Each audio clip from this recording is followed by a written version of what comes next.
it's important to at least be on the same level because that's where you guys are. Now that I've finished the series, I can confidently say that in the strangest way possible, Operation Overdrive somehow feels like more of a contractual obligation than both Jungle Fury and RPM. You are the funniest man in the world. SPD blew the budget and became the best thing ever in the process. Want some? It's buttery.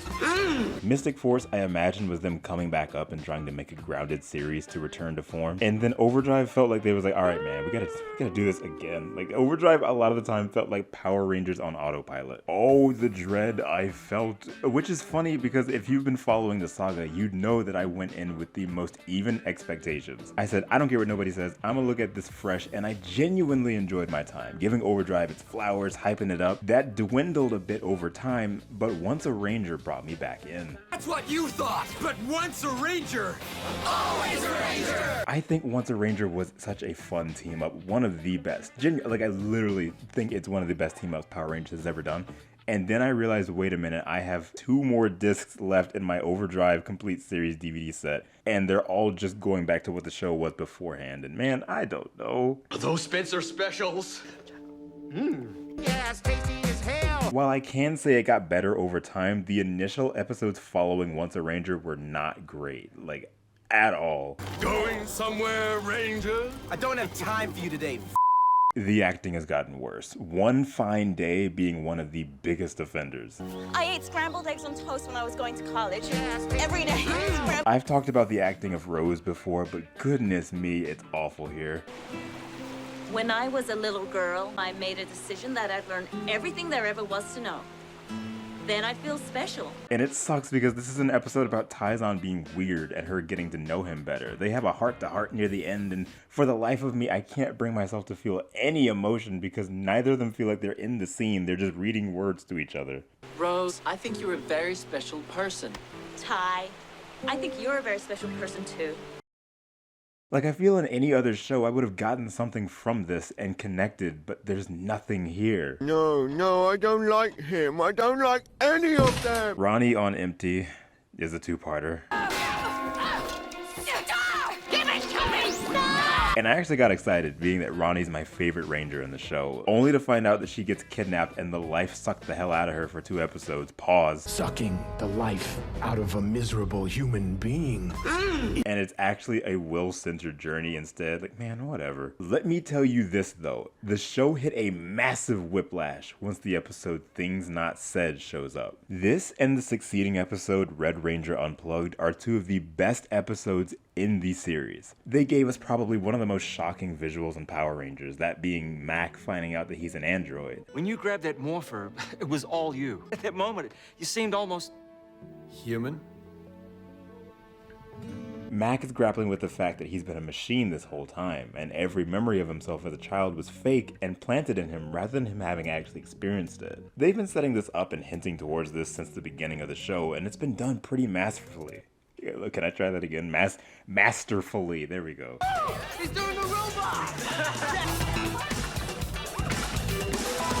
The reveal is so much more worth it than I imagined. It's not just a, wow, that's crazy, time to move on and grow situation. No, they drag this thing out. From the time that Mac finds out, his relationship with his father is fractured all the way up to the finale, and I love it. It's so real, dude. Mac, you're the son I always wanted. I was too busy with my work to find the right woman. Why didn't you just make one of those, too?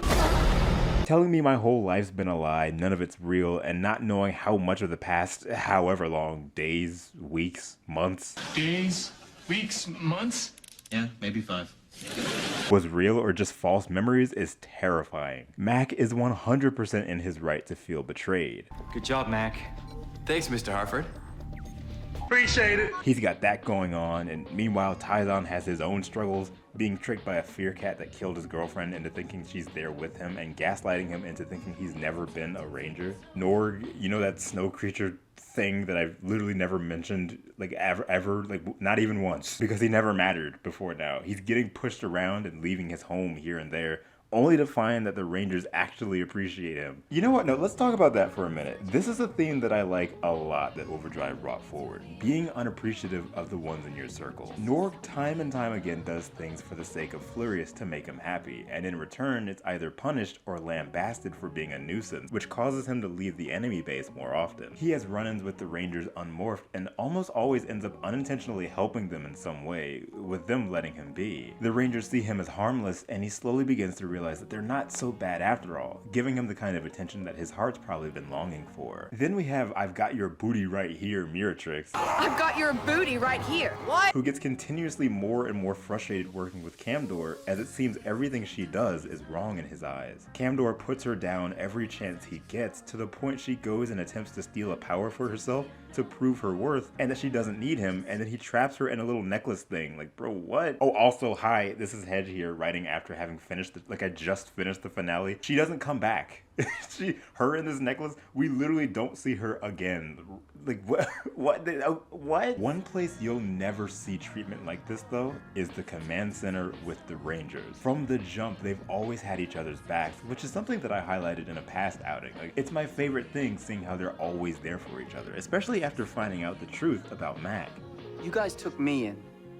I'm an alien.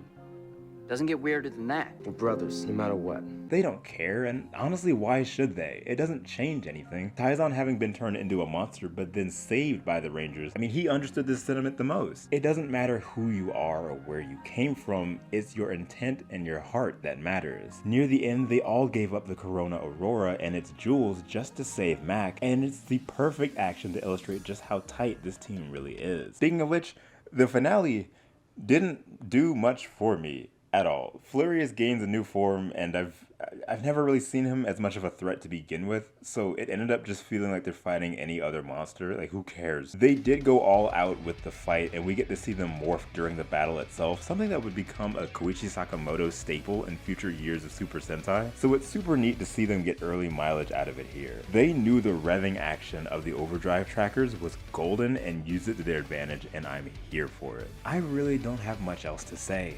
Oh, Matt got a battleizer. Yep.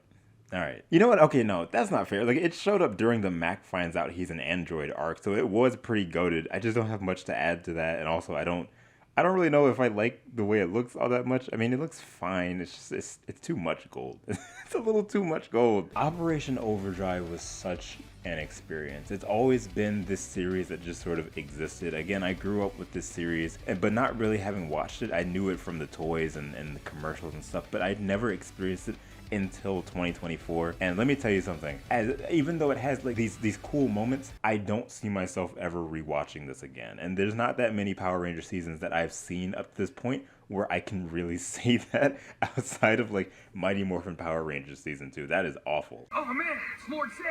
He must have come here for the sword.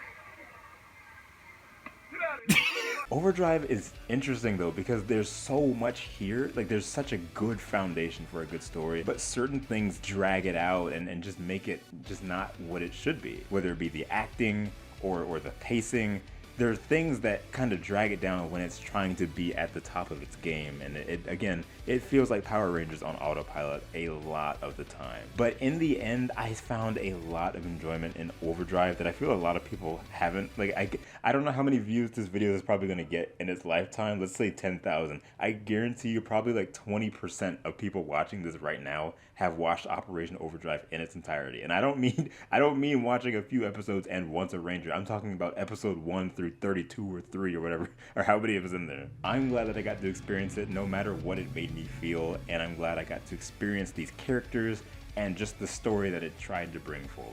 Overdrive! Accelerate! Overdrive! Accelerate! Overdrive! Accelerate!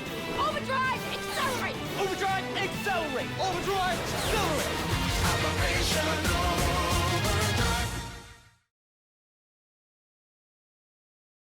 Alicia, Austin Horton, Austin Jones, Chaco, Emilia, Grim, Gwen, Helen, Ian, Luke, Matt, Sav 44.